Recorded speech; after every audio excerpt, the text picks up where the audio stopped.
સફેદ સસલું ભટકતું ભટકતું એક ગાઢ જંગલમાં આવી પહોંચ્યું. ત્યાં તેણે ખૂબ બધા લાલ વેલા જોયા. તેણે તે લાલ વેલાના પાંદડા ચાખ્યા. તેને બહુ સ્વાદિષ્ટ અને રસદાર લાગ્યા. તેને ધરાઈને પાંદડા ખાધા અને પછી તે પોતાના ઘર તરફ ચાલ્યું.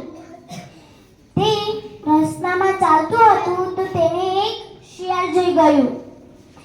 તે શિયાળ સસલાની પાછળ દોડ્યું અને તેને એક થેલામાં પૂરી નાખ્યું. તે શિયાળ પછી તે થેલો લઈને પોતાની ગુફા તરફ ચાલ્યું. તે ગુફા એ પહોંચીને તેને થેલો ખોલ્યો.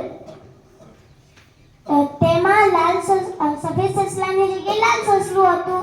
આ જોઈને શિયાળને નવાઈ લાગી અને સસલાએ પણ નવાઈ પામી કે હું સફેદથી લાલ કેવી રીતે થઈ ગયું.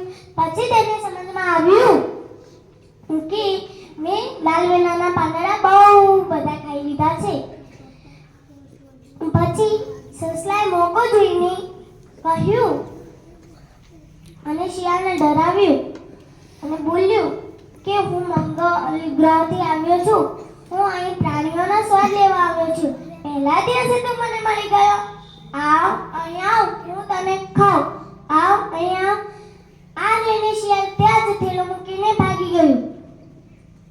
આ વાર્તામાંથી તે શીખ મળે છે કે આપણે કોઈનું ખરાબ કરવું જોઈએ નહીં.